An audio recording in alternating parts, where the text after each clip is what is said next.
Samsung Galaxy A22 के कुछ की हाईलाइटेड फीचर्स के बारे में मैं अगर बताऊं तो वो है इसका 90 हर्ट्ज का रिफ्रेश रेट और 48 मेगापिक्सल का OIS कैमरा।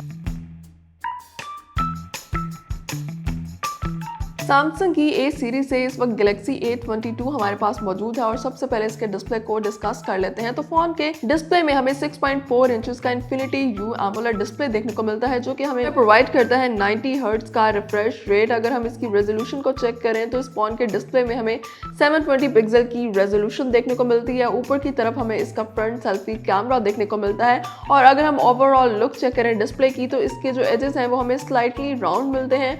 ऐसे लोग जिन्हें बहुत बड़े साइज के फोन डिस्प्ले नहीं पसंद, उनके लिए ये फोन जो है वो बहुत जबरदस्त हो सकता है। फोन के फ्रंट सेल्फी कैमरा की बात करते हैं तो ऊपर की तरफ एक ड्रॉप नॉच में हमें इसका फ्रंट सेल्फी कैमरा देखने को मिलता है, जो कि हमें 13 मेगापिक्सल की रेजोल्यूशन प्रोवाइड करता है।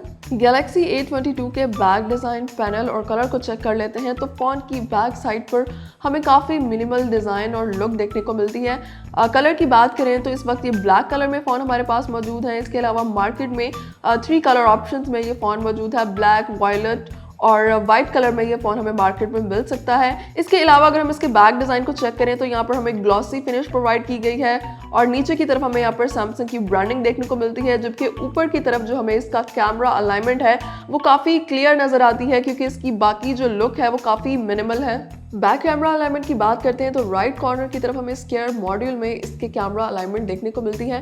फ़ोन की बैक साइड पर हमें 4 कैमरास प्रोवाइड किए गए हैं। फ़ोन का प्राइमरी कैमरा हमें 48 मेगापिक्सल की रेजोल्यूशन प्रोवाइड करता है, जबकि इसकी OIS टेक्नोलॉजी जो है वो हमारी पिक्चर्स और वीडियोस को बहुत ही ज़बरदस्त और एक क्लैरिटी प्रोवाइड करती है। इसके साथ ही यहाँ पर हमें 8 मेगापिक्सल का एक अल्ट्रा वाइड एंगल लेंस देखने को मिलता है और साथ ही यहाँ पर हमें 2 मेगापिक्सल के मैक्रो लेंस और डेप्थ लेंस भी देखने को मिलते हैं। कैमरा मॉड्यूल के साथ ही नीचे की तरफ हमें इसकी LED फ्लैश लाइट भी मिलती है। फोन की स्टोरेज और मेमोरी के बारे में आपको बताते हैं तो इस फोन में हमें 128 GB की बिल्ट इन स्टोरेज देखने को मिलती है, जिसको हम माइक्रो SD कार्ड की फैसिलिटी के जरिए इंक्रीज भी कर सकते हैं। इसके साथ ही अगर हम इसकी मेमोरी की बात करें तो इस फोन के 2 वेरिएंट्स अवेलेबल हैं मार्केट में, 4 GB और 6 GB। इस वक्त मेरे पास जो वेरिएंट अवेलेबल है इसमें हमें 4 GB की रैम देखने को मिलती है। बैटरी के बारे में आपको बताते हैं तो इस फोन में 5000 mAh की बैटरी लगाई गई है, जो कि हमें 15 वॉट की चार्जिंग प्रोवाइड करती है। फोन के एक और फीचर के बारे में मैं अगर आपको बताऊं तो वो है इसका आई कंफर्ट शील्ड मोड, जिसे हम अपनी मर्जी से ऑन एंड ऑफ कर सकते हैं और इसको ऑन करके जो है हम इसके डिस्प्ले को लेस स्ट्रेनिंग बना सकते हैं। हमारी आइज़ के लिए ज़्यादा प्रोटेक्टिव होगा और अपनी मर्जी से इसको हम ऑन एंड ऑफ कर सकते हैं। अब चेक कर लेते हैं फ़ोन के कैमरा फीचर्स को। तो कैमरा को ऑन करते ही सबसे पहले हमें यहाँ पर इसका पोर्ट्रेट मोड का ऑप्शन देखने को मिलता है, जिसमें हम बैकग्राउंड जो है वो थोड़ा सा ब्लर कर सकते हैं और इसकी इंटेंसिटी को अपनी मर्जी से कम ज़्यादा भी कर सकते हैं। इसके साथ ही यहाँ पर हमें इसका फोटो मोड का ऑप्शन देखने को मिलता है, जहाँ पर हम 1x से लेकर 2x, 4x और 10x तक में पिक्चर कैप्चर कर सकते हैं। इसके साथ ही यहाँ पर हमें वीडियो मोड का ऑप्शन मिलता है। मोड के ऑप्शन में जाएं तो यहाँ पर हमें pro, panorama, slomo, macro mode जैसे मोड्स देखने को मिलते हैं। यहाँ पर हमने AR जोन का मोड भी देखने को मिलता है, जिसमें हम अपनी मर्जी से AR इमोजी और स्टिकर्स को क्रिएट कर सकते हैं। ऊपर की तरफ आए तो यहाँ पर हमें डिफरेंट फिल्टर्स का ऑप्शन देखने को मिलता है, जिसमें हम डिफरेंट फिल्टर्स को यूज करके पिक्चर कैप्चर कर सकते हैं। इसके साथ ही यहाँ पर हमें डिफरेंट फ्रेम साइज का ऑप्शन भी मिलता है।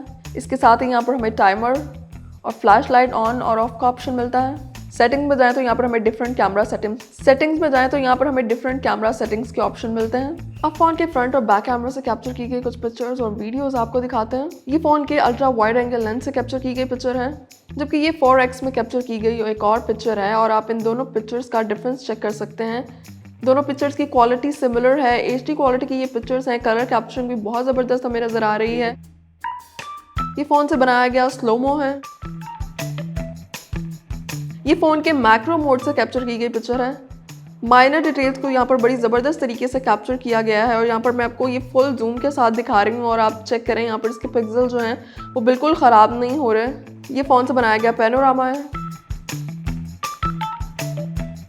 ये फ़ोन के बैक कैमरा से बनाई गई वीडियो है। वीडियो स्टेबिलिटी और कलर कैप्चरिंग यहाँ पर हमें वीडियो में काफ़ी अच्छी नज़र आ रही है। ओवरऑल हम कह सकते हैं कि इसके कैमरा फीचर्स और कैमरा रेजोल्यूशन जो है वो बहुत ही ज़बरदस्त है। ये फ़ोन के पोर्ट्रेट मोड से कैप्चर की गई पिक्चर है, जिसमें बैकग्राउंड को ब्लर किया गया है। ये फ़ोन में डिफरेंट फिल्टर्स को यूज़ करके कैप्चर की गई पिक्चर्स हैं और ये फ़ोन के फ्रंट सेल्फी कैमरा से कैप्चर की गई पिक्चर है। सारी स्पेसिफिकेशंस के साथ अगर मैं सैमसंग गैलेक्सी A22 की प्राइस के बारे में आपको बताऊं तो ये फ़ोन मार्केट में अवेलेबल है 43,749 रुपीज़ में।